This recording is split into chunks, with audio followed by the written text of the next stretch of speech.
இன்றைக்கு பாரத பிரதம மந்திரி ஸ்ரீ நரேந்திர மோடி அவர்களோடு வடகிழக்கு அரசியல் கட்சி தலைவர்கள் 45 நிமிடம் சந்திப்பு ஒன்று இடம்பெற்றிருக்கிறது. கொழும்பிலே ஹோட்டல் தாஜ் சமுத்ராவிலே இந்த சந்திப்பு நடந்தது.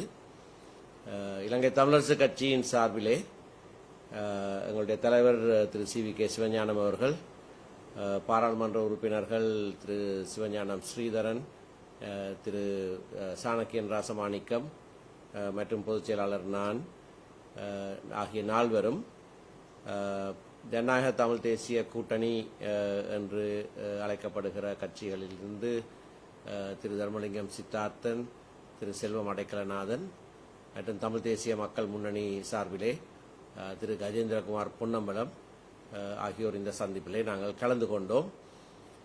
பிரதம மந்திரி கூட்டத்தின் ஆரம்பத்திலேயே தமிழ் மக்களுடைய தலைவர்களாக நீண்ட நெடிய காலம் சேவையாற்றின திரு சம்பந்தன் அவர்களதும் திரு மாவை சேனாதராஜா அவர்களதும் மரணத்துக்கு தன்னுடைய அனுதாபங்களை தெரிவித்தார். கடந்த காலங்களிலே நாங்கள் அவரை சந்தித்த வேளைகளிலெல்லாம் இவர்கள் அந்த சந்திப்புகளிலே தலைமை தாங்கியவர்கள் என்றதை நினைவுபடுத்தினார். அவருடைய அனுதாபங்களுக்கு நாங்கள் நன்றி தெரிவித்தோம். பிரதானமாக இன்றைய சந்திப்பிலே இலங்கை இந்திய ஒப்பந்தத்தின் அடிப்படையிலே தான் இலங்கையிலே தமிழ் தேசிய பிரச்சினைக்கான ஒரு தீர்வு இருக்க முடியும் என்பதை நாங்கள் நம்புகிறோம். ஒரு அர்த்தமுள்ள அதிகார பகிர்வு முறை ஏற்படுத்தப்பட வேண்டும். அந்த இலங்கை இந்திய ஒப்பந்தத்தை நடைமுறைப்படுத்துவதிலே பல குறைபாடுகள் காணப்படுகின்றன. 13ஆம் திருத்தம் அதை முழுமையாக அமல்படுத்தவில்லை. 13ஆம் திருத்தம் கூட முழுமையாக அமல்படுத்தவில்லை. இது இரண்டு அரசாங்கங்களும் ஏற்றுக்கொண்ட ஒரு விடயம். ஏனென்றால் 2010ஆம் ஆண்டு, 11ஆம் ஆண்டு, 12ஆம் ஆண்டு இந்த 3 தடவைகள் இலங்கைக்கும் இந்தியாவுக்கும் இடையிலே விடுக்கப்பட்ட கூட்டறிக்கைகளிலே இது சொல்லப்பட்டிருக்கிறது. 13ஆம் திருத்தத்தை முழுமையாக அமல்படுத்தி அதன் மேல் கட்டியெழுப்பி ஒரு அர்த்தமுள்ள அதிகார பகிர்வை உருவாக்குவோம் என்று சொல்லப்பட்டிருக்கிறது. அது இன்னமும் செய்யப்படவில்லை. ஆகவே ஒரு புதிய அரசியலமைப்பின் மூலமாகவோ என்ன விதமாகவோ இலங்கை இந்திய ஒப்பந்தத்தின் அடிப்படையிலே ஒரு அர்த்தமுள்ள அதிகார பகிர்வு ஏற்படுத்தப்பட வேண்டும். எங்களுடைய கட்சியை பொறுத்தவரையிலே நாங்கள் சமஷ்டி கட்சி, எங்களுடைய கட்சியுடைய பேரே சமஷ்டி கட்சி. ஒரு சமஷ்டி முறையிலே தான் இந்த அர்த்தமுள்ள அதிகார பகிர்வு இருக்கும் என்று நாங்கள் நம்புகிறோம்.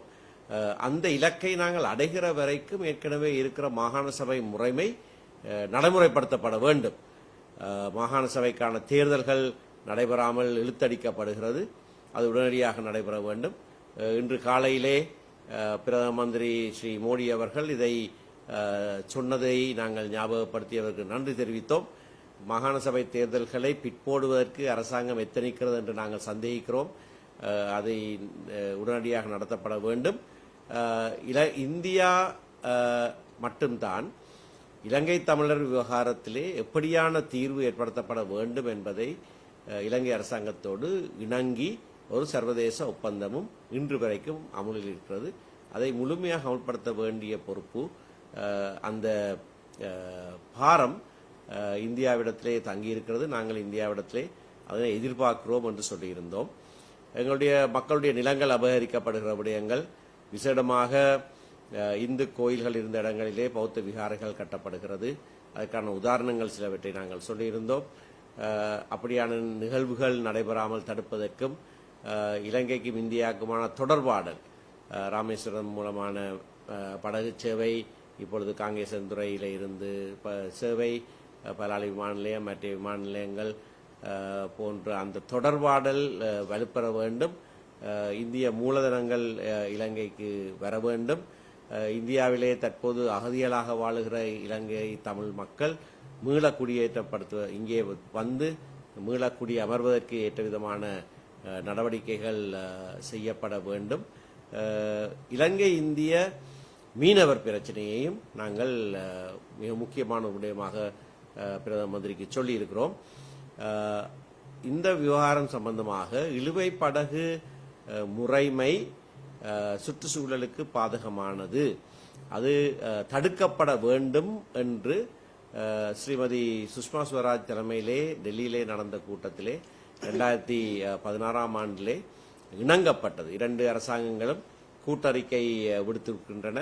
ஆகையினாலே அந்த கூட்டறிக்கையிலே இணங்கிய விதமாக இந்த இழுவைப் படகு முறை முற்றுமுழுதாக தடுக்கப்பட வேண்டும். இலங்கையிலே அதற்கான சட்டத்தை இயற்றியிருக்கிறோம். இந்தியாவிலேயும் தடுக்கப்பட வேண்டும் என்று நாங்கள் அவரிடத்திலே கோரிக்கை முன்வைத்திருக்கிறோம். இந்த விவகாரம் சம்பந்தமாக எங்களுடைய மீனவர்களுக்கு ஏற்படுகிற பாதிப்பு விடயங்களை திரு சித்தார்த்தன் அவர்களும் திரு கஜேந்திரகுமார் பொன்னம்பலம் அவர்களும் கூட எடுத்துச் சொன்னார்கள். அவர்களும் அரசியல் தீர்வு சம்பந்தமான விடயங்களை வலியுறுத்தி சொல்லியிருக்கிறார்கள்.